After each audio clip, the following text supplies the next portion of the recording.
dalam perbuatan taat seringkali apa yang kita ucapkan itu kada jujur, artinya bertentangan dengan praktik yang kita lakukan.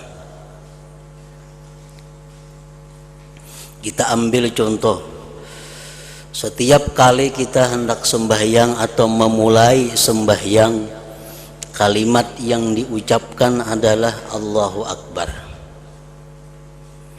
Nah, artinya Allah Maha Besar. Nah, apakah kita itu sudah jujur dengan ucapan kita Allah itu Maha Besar, atau hanya di mulut tapi belum bisa kita mempraktikkan bagaimana mestinya orang yang mengakui, mengimani bahwa Allah itu Maha Besar?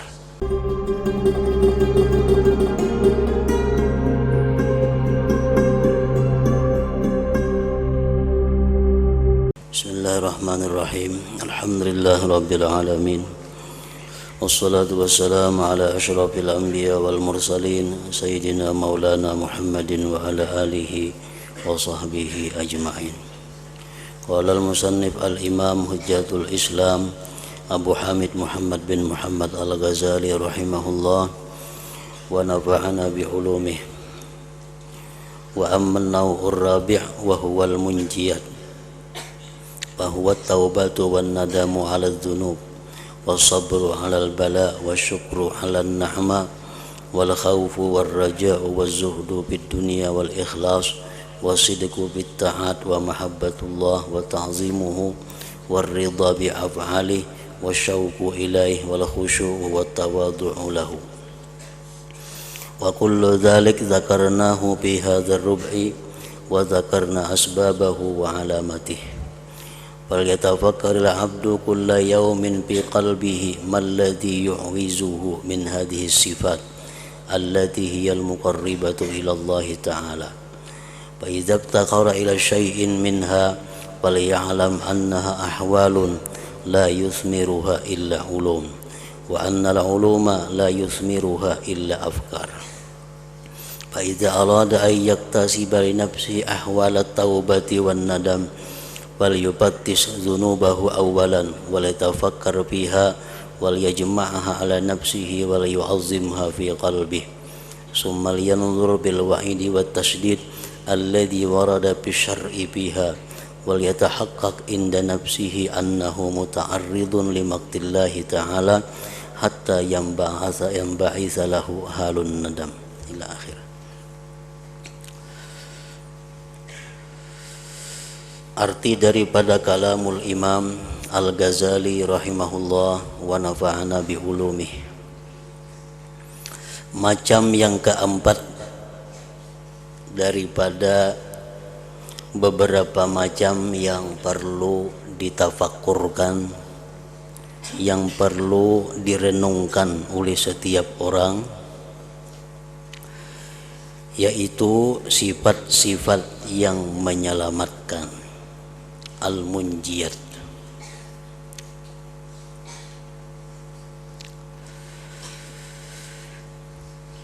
Maksudnya adalah kita dituntut untuk merenungi, memikirkan apakah sifat-sifat yang menyelamatkan ini sudah ada pada diri kita.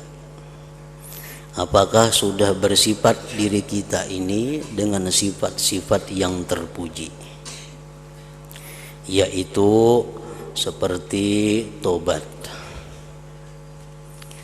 penyesalan atas dosa-dosa, sabar atas bencana, syukur atas segala nikmat,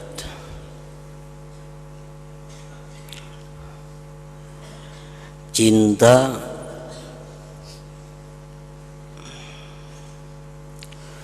takut kepada Allah, mengharap rahmatnya Allah, zuhud pada dunia, ikhlas beramal murni karena Allah, sidik jujur dalam amalan-amalan taat.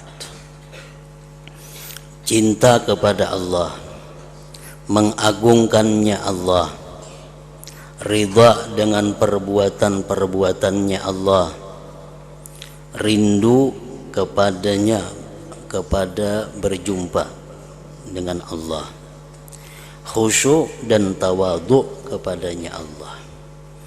Itu contoh-contoh daripada sifat-sifat yang terpuji, sifat-sifat yang menyelamatkan kita, yang mestinya kita bisa memiliki sifat-sifat itu.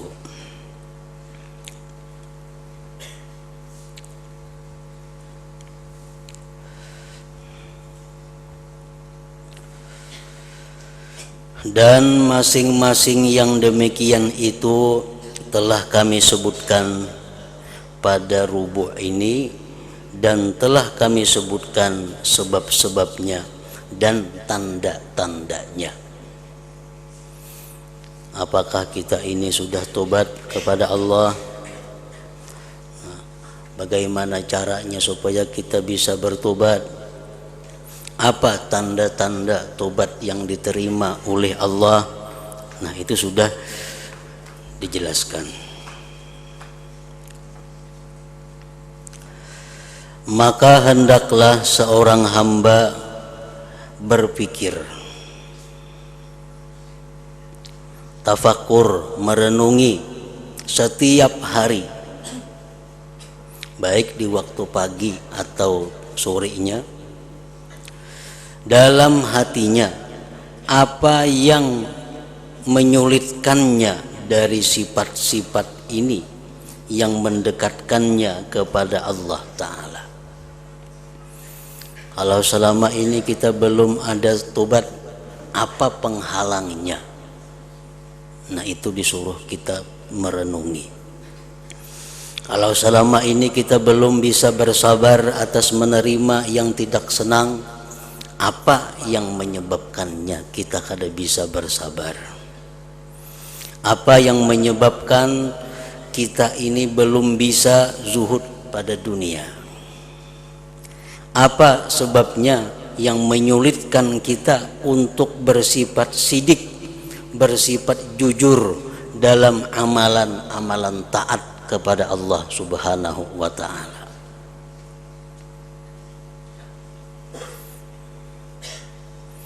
Dalam perbuatan taat, seringkali apa yang kita ucapkan itu kada jujur. Artinya bertentangan dengan praktik yang kita lakukan. Kita ambil contoh, setiap kali kita hendak sembahyang atau memulai sembahyang, kalimat yang diucapkan adalah Allahu Akbar. Nah, artinya Allah Maha Besar. Nah, apakah kita itu sudah jujur dengan ucapan kita Allah itu Maha Besar, atau hanya di mulut tapi belum bisa kita mempraktikkan bagaimana mestinya orang yang mengakui, mengimani bahwa Allah itu Maha Besar?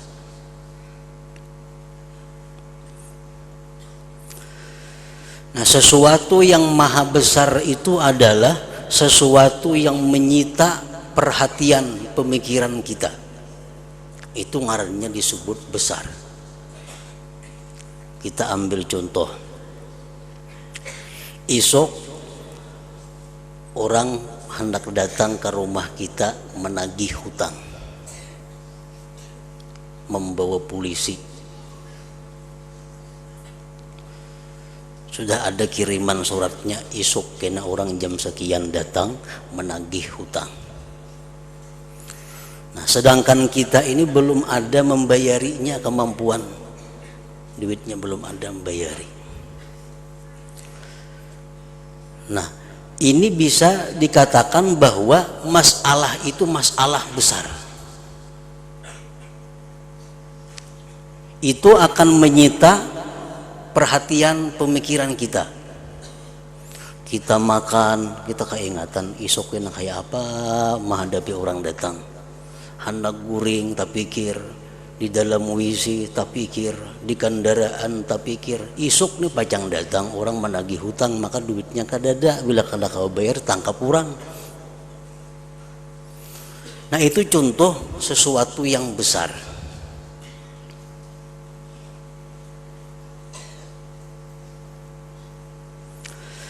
Nah kalau kita mengitikadkan bahwa Allah itu yang maha besar, tentu segala yang bersangkut paut dengan taat, bersangkut paut dengan Allah, itulah yang menyita perhatian kita, itulah yang menyita pemikiran kita.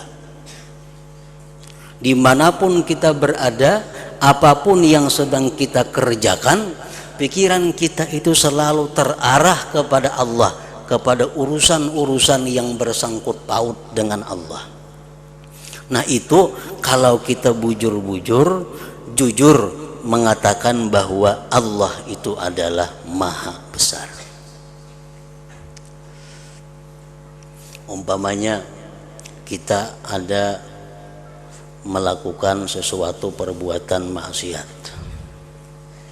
atau contoh lain lagi, umpamanya kita ini belum sembahyang. Ini contoh orang-orang yang menganggap bahwa Allah itu adalah maha besar, ini belum sembahyang. Sedangkan sembahyang ini adalah taat perintah Allah. Sembahyang itu adalah waktunya munajat kepada Allah. Nah, ini belum melaksanakan sembahyang, padahal sudah waktunya. Apapun yang dia kerjakan, inya kadang merasa nyaman karena sembahyang beluman lagi. Makannya kada nyaman, bekerja apapun inya kada nyaman selama inya masih belum menunaikan perintah Allah ini. Nah itu bagian daripada kenyataan bahwa Allah itu adalah maha besar. Kalau kita mengatakan di mulut bahwa Allah itu maha besar, tapi begitu kita ketinggalan sembahyang, kita kada peduli, kita kada kaganangan, kada mengganggu kegiatan-kegiatan kita. Orang azan, orang sembahyang kada mengganggu kegiatan kita, seolah-olah kada ada orang azan. Nah ini berarti orang tersebut kada jujur dalam mengatakan bahwa Allah itu adalah maha besar. Nah sudahkah kita bersifat dengan kejujuran di dalam taat itu? Kalau belum, apa penyebabnya? Nah itu yang disuruh kita merenungi, memikirkan.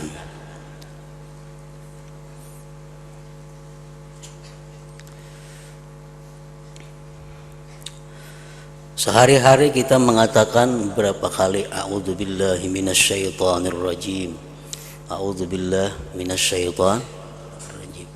Aku berlindung dengan Allah daripada syaitan yang terkutuk. Itu ucapan kita. Ucapan kita itu diuji kejujurannya. Apakah kita bujur berlindung dengan Allah daripada syaitan? Kalau kita selama ini masih suka mengabulkan keinginan syaitan, kita masih suka datang ke tempat-tempat syaitan, kita masih suka berkawan dengan syaitan, tapi di mulut kita aku berlindung dengan Allah daripada godaan syaitan. Nah ini kada jujur,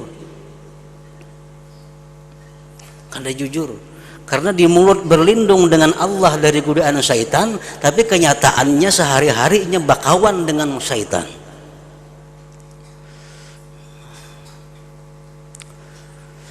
Nah itu dimaksud dengan sidik amalan dalam amalan taat tadi.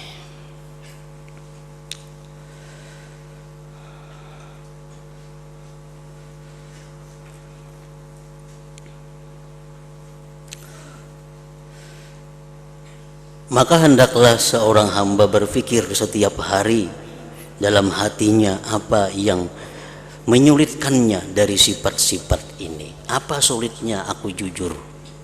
Apa sulitnya aku ikhlas? Apa sulitnya aku takut kepada Allah? Nah, dengan berpikir seperti itu lalu bisa mencari jalannya, mencari penyebabnya.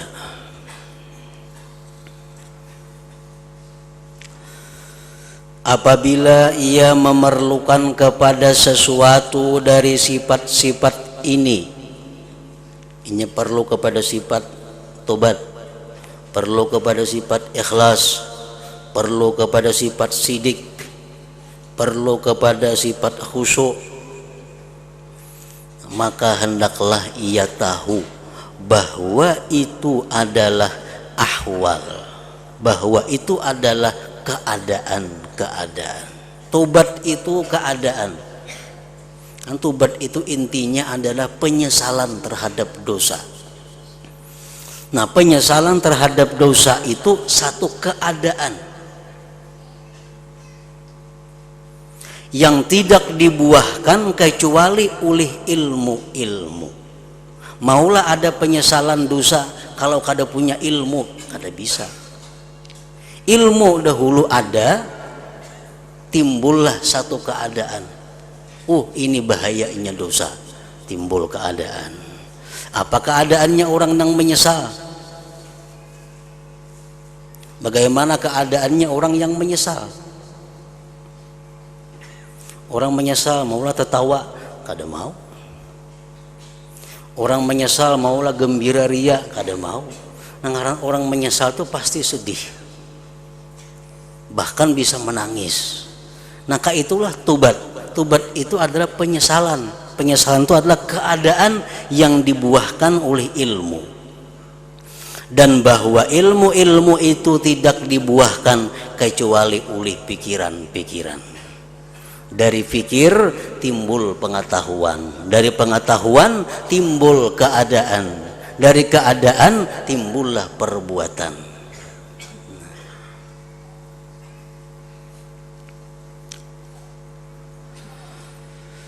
Maka apabila ia berkehendak memperoleh bagi dirinya akan ahwal atau keadaan tobat dan penyesalan, maka hendaklah pertama-tama ia memeriksa dosa-dosanya. Kita hendak tobat, kita hendak menyesali dosa. Yang pertama yang kita kerjakan adalah memikirkan tentang dosa-dosa yang kita lakukan, dan hendaklah mengumpulkannya atas dirinya. Kumpulkan dosa-dosa kita, kita ingat, kumpulkan. Dulu pernah ini, dulu pernah itu, dulu pernah menipu orang, dulu pernah minum kada bayar, dulu pernah makan kada bayar, dulu pernah macam-macam, dulu pernah menyambat si fulan, memfitnah si fulan. Kumpulkan semuaan. Dan hendaklah ia memandang besar kepadanya di dalam hatinya. Kumpulkan dosa-dosa tadi sehingga sangatlah besar. Kemudian hendaklah ia memikirkan tentang ancaman dan kekerasan yang disebutkan dalam agama tentang dosa-dosa itu. Bagaimana firman Allah tentang dosa? Bagaimana sabda Nabi tentang dosa? Bagaimana perkataan para ulama tentang akibat daripada satu dosa? Nah, pikirkan itu. Dan hendaklah ia meyakinkan pada dirinya bahwa ia menghadapi kemurkaan Allah Ta'ala. Kesimpulannya, aku sekarang berada dalam murkanya Allah.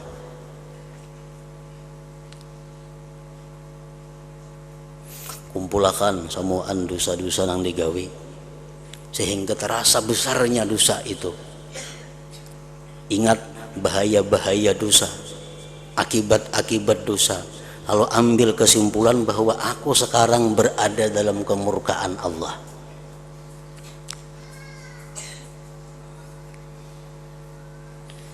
Sehingga terbangkit baginya keadaan penyesalan.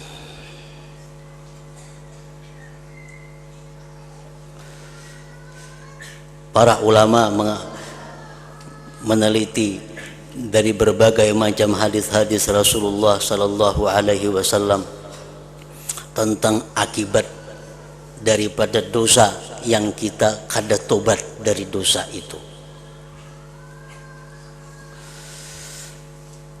Pertama, jalbu dzambin akhar, menarik dosa yang lain.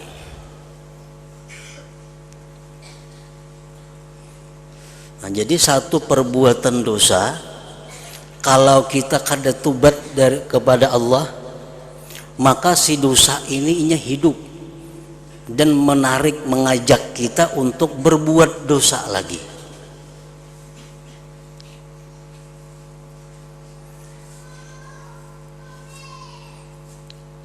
Kalau inya kada tobat lagi daripada dosa yang kedua, akan mengajak dosa-dosa lagi.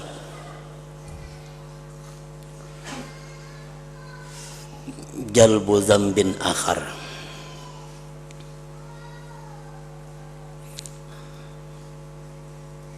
Yang kedua, hirmanu ladzatil ibadah, tertegahnya kelezatan ibadat kepada Allah. Tertegah kelezatan ibadat kepada Allah. Artinya beribadat itu kadang mau nyaman, beribadat itu tak paksa karena kewajiban atau karena ada untingan. Kalau semata-mata mengabdi kepada Allah, inya kada kawa. Dosa yang kita kerjakan dan kita kada tobat itu menegah kenyamanan beribadat. Kenapa kita kada nyaman baca Quran? Padahal Al-Quran sudah menyatakan alladzina amanu wa tatma'innu qulubuhum bi dzikrillah ala bi dzikrillahi tatma'innul qulub. Orang-orang yang beriman itu akan sejuk hatinya, akan tentram damai hatinya dengan berzikir kepada Allah. Ala ketahuilah ulihmu bi dzikrillah tatma'innul qulub. Dengan berzikir itu hati menjadi bahagia, damai, tentram. Itu Al-Quran menjelaskan. Tapi kenapa kita berzikir hati kada mau tentram? Beratus zikir, ribu zikir sudah diucapkan la ilaha illallah atau salawat atau tasbih, kada mau juga tenang hati. Kenapa sebabnya? Karena kita ditegah. Kenapa ditegah? Karena ada dosa yang kita belum tobat daripadanya, atau sudah tobat cuma kada bujur tobatnya sehingga ditolak oleh Allah Subhanahu wa taala. Kalau hati kita, diri kita bersih daripada dosa, satu kali kalimat la ilaha illallah pun itu bisa menyejukkan, mendamaikan. Ala bi dzikrillah tatma'innul qulub. Nah, jadi kenapa kita kada tahan lawas beribadah? Kenapa kita kada tahan? Karena dosa penyebabnya. Kada ada jalan lain.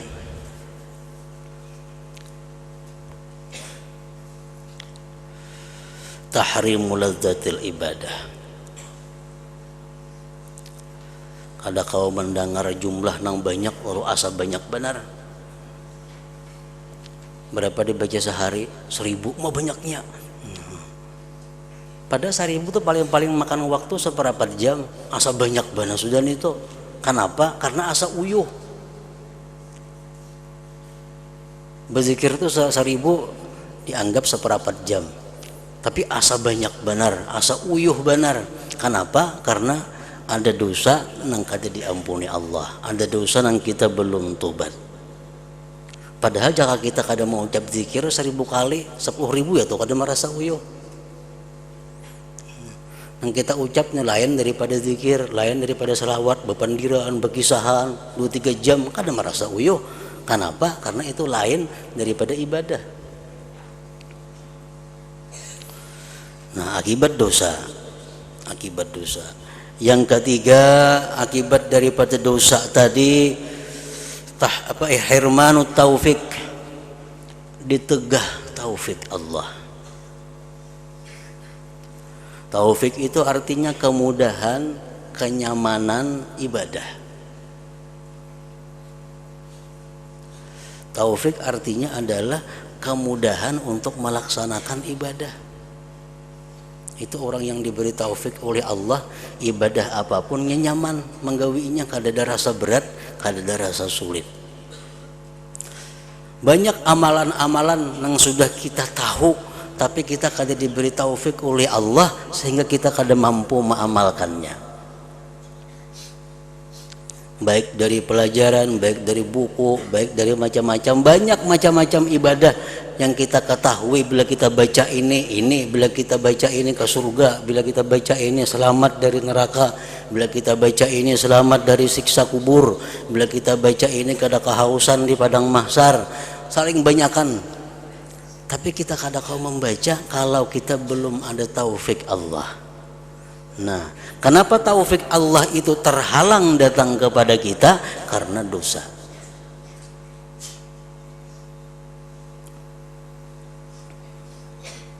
Yang keempat, akibat daripada dosa yang kita kada tobat, atau tobat juga cuma kada bujur, zulmatul qalbi, gelapnya hati. Hati gelap. Kada kau membedakan lagi nang mana nang bujur, nang mana nang salah.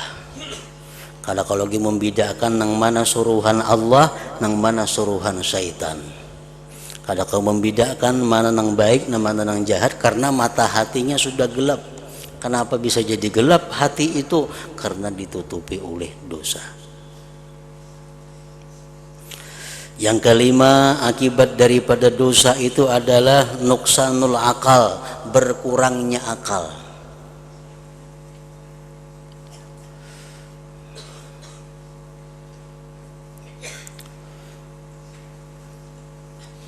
Setiap dosa, satu dosa mengikis akal.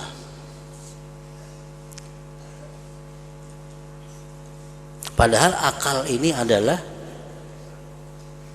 sesuatu yang paling berharga di dalam diri manusia, karena dengan akal itulah kita bisa taklif, kita bisa menjunjung perintah Allah dan menjauhi larangannya. Kalau kita kada punya akal, kita kada jadi apa-apa. Nah, dengan perbuatan dosa yang kita lakukan, akal itu selalu berkurang. Daya untuk makrifat kepada Allah selalu lemah.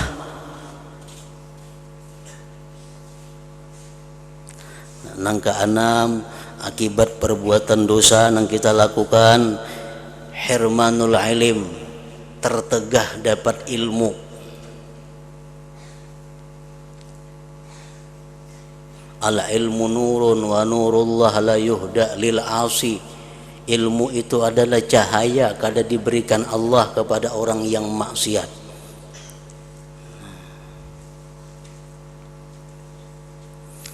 Yang ketujuh, akibat dosa itu apa? Hubbul fasikin wa bughdus salihin. Akibat dosa yang kita gawi, kita akhirnya katuju lawan orang-orang fasik, dan kada katuju bebarak lawan orang-orang salihin. Dibawai bailang kepada tuan guru, maka hendak supan asa ngalih. Nah, kebanyakan dosa.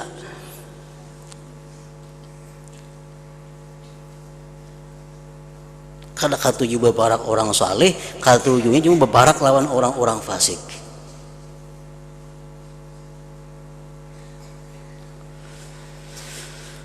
Nah, yang kedelapan yaitu adalah su'ul khatimah. Yang paling berat itu akibat dosa tadi seseorang bisa matinya karena membawa iman kepada Allah dan Rasulnya.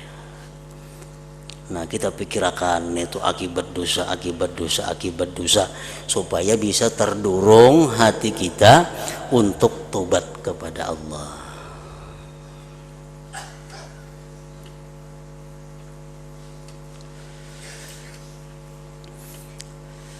Dan apabila ia berkehendak agar terbangkit keadaan syukur dari hatinya,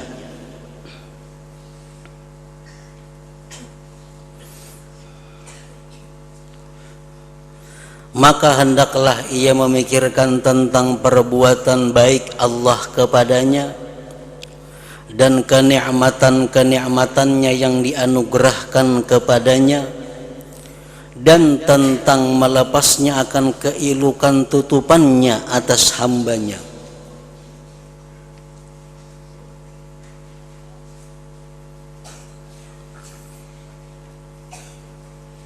Syukur i'tirafun ni'mah minallah.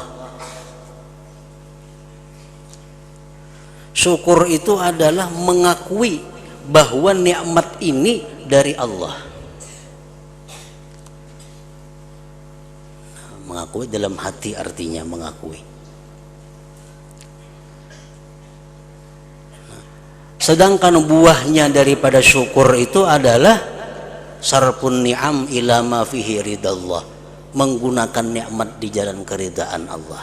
Itu buah daripada syukur. Sedangkan syukur itu adalah mengakui bahwa nikmat yang ku terima ini bukan dari Fulan bin Fulan, bukan dari usaha, bukan dari perdagangan, bukan dari apapun. Nikmat yang ku terima ini adalah murni datangnya dari Allah Subhanahu wa taala.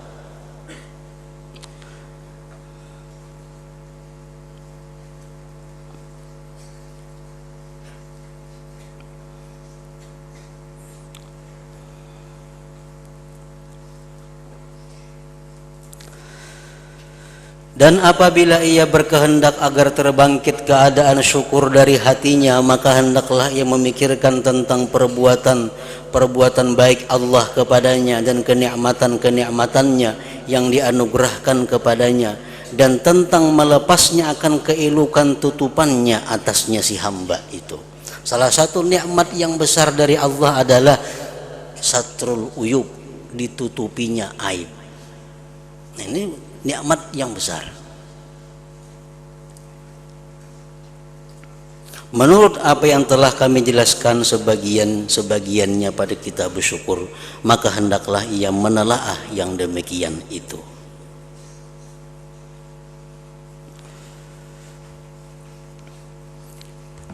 Al-Quran menerangkan kalau hendak dapat nikmat yang lebih daripada yang ada, syukur kepada Allah. La in syakartum la azidannakum. Jadi akui bahwa nikmat yang kau terima ini dari Allah, dan gunakan di jalan yang diridai Allah. Itu intinya bersyukur.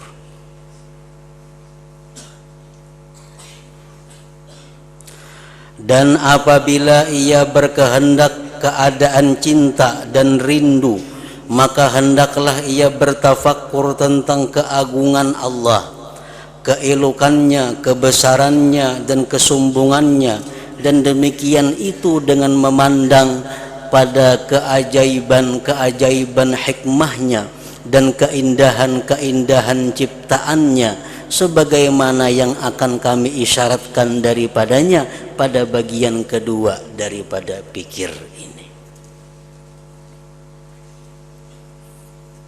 Kayak apa supaya cinta lawan Allah itu?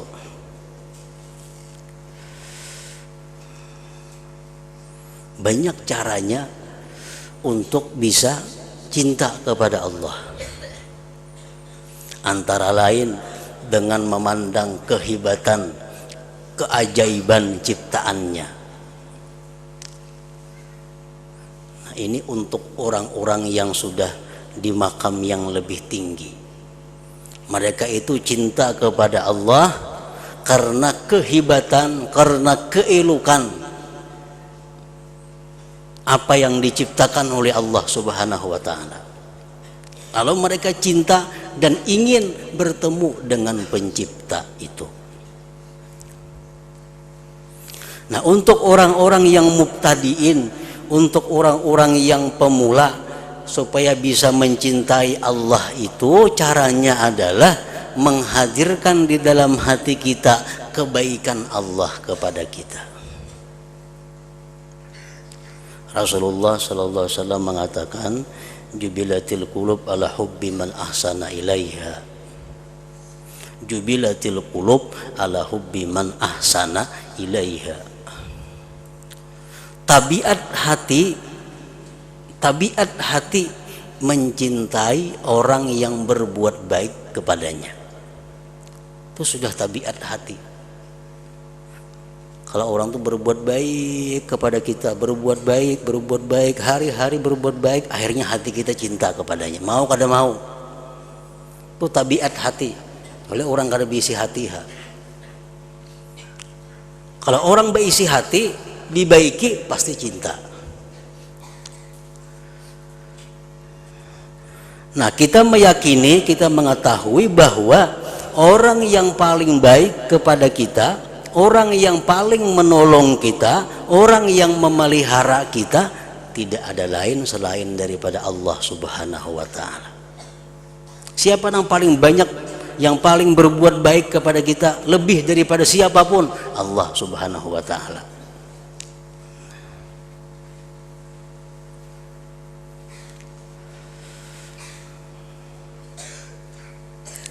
Nah, kalau kita memikirkan kebaikan Allah kepada kita, akan menumbuhkan cinta kepada Allah Subhanahu wa ta'ala. Apabila ia menghendaki keadaan takut, kayak apa supaya takutan lawan Allah nih? Maka hendaklah ia memandang pertama-tama tentang dosa-dosanya yang zahir dan yang batin. Kemudian hendaklah ia memikirkan tentang kematian dan sakaratnya. Kemudian tentang yang sesudahnya daripada pertanyaan malaikat munkar dan nakir, siksaan kubur, ularnya, kalajengkingnya, dan ulat-ulatnya.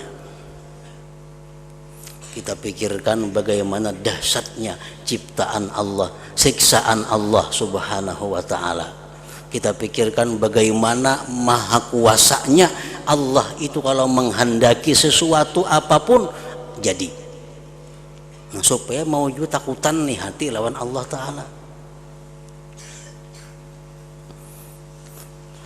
Kemudian memikirkan tentang huru-hara panggilan ketika ditiup sanggakala.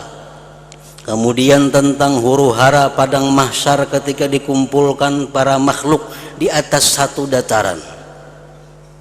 Kemudian tentang tanya jawab pada hisab, pada yang sedikit dan yang lebih sedikit. Kemudian tentang sirat, titian di atas neraka, kehalusannya dan ketajamannya. Kemudian tentang bahayanya urusan padanya, dan ia akan diarahkan ke kiri, maka ia termasuk penghuni neraka, atau ia diarahkan ke kanan, maka ia bertempat di darul qarar, negeri yang abadi, yaitu surga.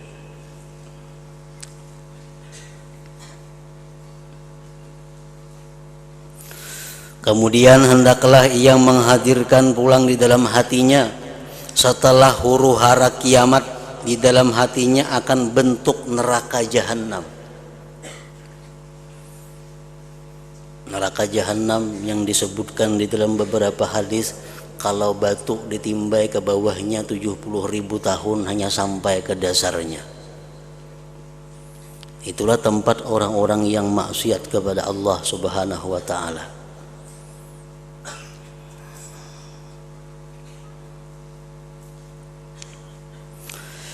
Lapisan-lapisannya, belenggu-belenggunya, burgul-burgulnya, pohon zakumnya, nanahnya, macam-macam siksaan padanya. Jelik rupa-rupa malaikat zabaniyah yang diwakilkan dengannya. Dan sesungguhnya setiap kali masak kulit mereka, maka mereka digantikan dengan kulit yang lain. Dan bahwa setiap kali mereka hendak keluar daripadanya neraka tadi, maka dikembalikan kepadanya.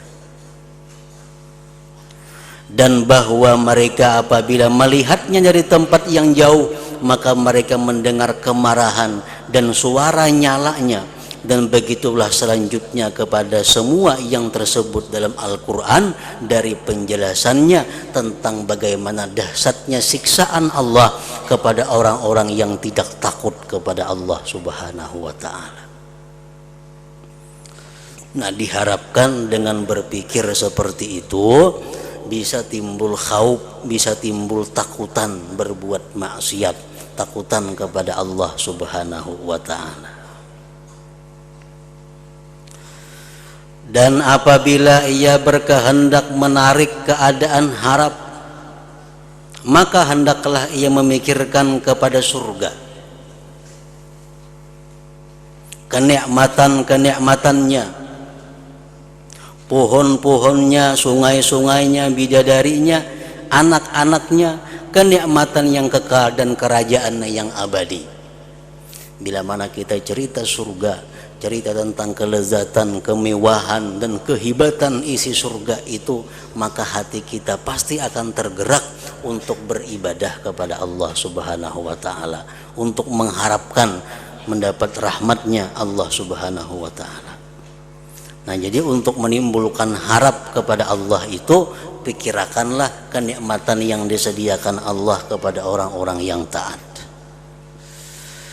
Nah, maka begitulah jalan pikiran yang dengannya ia mencari ilmu-ilmu yang dapat membuahkan, menarik keadaan-keadaan yang dicintai, atau pembersihan diri dari sifat-sifat yang tercela. Nah, disitulah Rasulullah SAW menerangkan bahwa ganjaran pahala yang sangat besar bagi orang-orang yang sesaat berpikir. Pikir nang macam apa? Memikirkan hal-hal seperti tadi, memikirkan sesuatu yang bisa menarik sifat-sifat terpuji, bisa membersihkan diri dari sifat-sifat yang tercela.